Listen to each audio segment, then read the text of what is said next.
Good afternoon! Welcome back to my channel. For today's video, we're going to be talking about movies versus books. Which one did it better?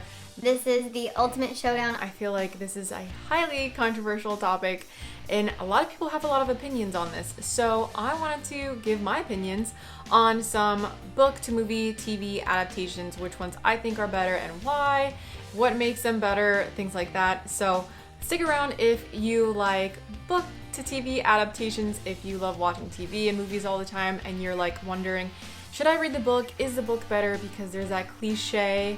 Stick around, keep watching. But before you do, don't forget to go ahead and give this video a thumbs up and don't forget to subscribe.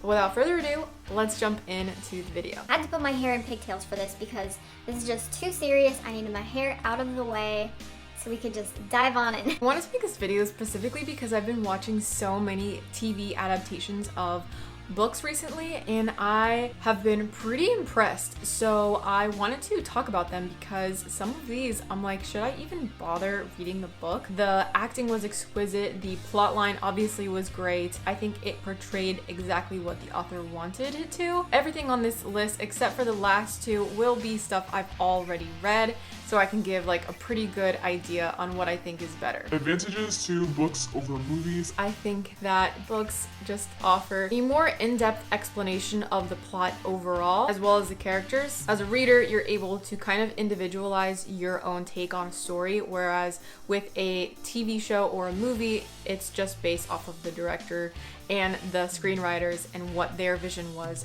for that book. On the other side of that though, I think that movies and TV shows could be better than books because the visual aspects of seeing what the book is about, I think it just makes the book really come to life in a way that reading can't really do. And if you're short on time, you're not a big reader, but you really think that it sounds interesting and they make a movie about it, then you obviously have the option to just watch it right then and there in a short time frame versus just spending a lot of hours reading a book. So now I'm going to go ahead and dive into some book to screen adaptations and which I think is better. Again, these are just my opinions. Go ahead and leave yours in the comments with which ones you think was better, the book or the movie. But the first one I wanted to mention is The Perks of Being a Wallflower. This is more of a coming of age novel about an American teenager. He's very observant, very kind of introverted, keeps to himself. And we kind of follow his journey through high school and how he observes basically the world around him in his transition from adolescence to adulthood. There's so many themes in this book that were addressed that I think were really important to teenagers specifically, including mental health, drugs, sexual assault and abuse, things like that, and how that can affect a teenager growing up. Which one I thought was better was hands down the book. I remember reading this in high school and thinking it was just so well written, and when I watched the movie, even though I love the actors and I think they did a really good job, I feel like the book was just more emotional and it just really dives into the fact that a book can really Get into the characters more than a movie ever can, and because this was such a character-driven book, I feel like that's why the book was better. Next we have Pride and Prejudice by Jane Austen.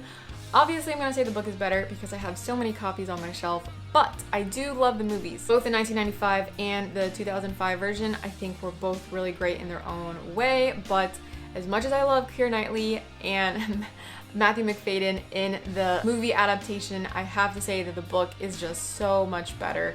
I can read it over and over again, and I think it just really dives into what I imagine England was back then, and I love it. It's so transportive, and I can imagine Mr. Darcy exactly how I picture him in my head. I feel like the actors were great, but the people in my head that I like kind of made up for myself were just so much better. And I think people agree. Game of Thrones by George R.R. Martin. I think the TV show was way better. As even though the last season was a dud in my opinion, overall the TV show did such a good job of being pretty close to the books. They missed a couple of things, but overall I feel like the TV show was awesome. I remember just every Sunday being so excited to watch the new episodes on HBO, and I think that's a testament to how well made the show was. So if you haven't read them, I would just watch this TV show because it's pretty accurate. Gone Girl by Gillian Flynn is a suspense / thriller. I really think that the book did a way better job than the movie, although I loved the movie and Rosamund Pike is a just phenomenal actress.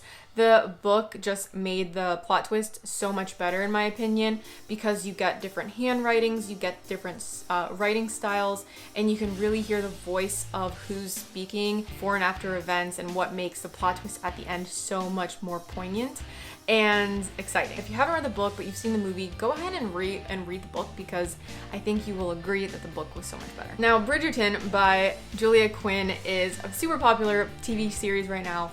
I'd still recommend that you read the books because they are different from the TV show, but I would have to say both of them are awesome in their own way.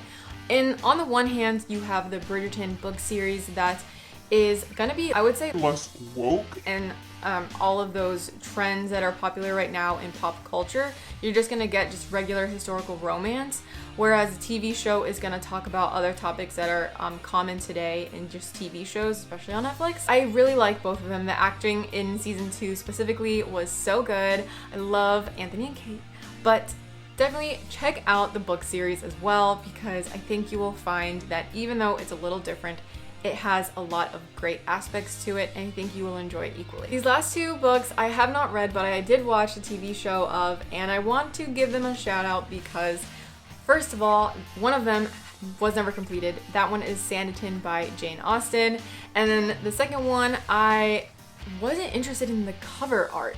Like, I just felt like it was a dud. It wasn't pulling me in, and I decided to watch a TV show, and I was bawling my eyeballs out.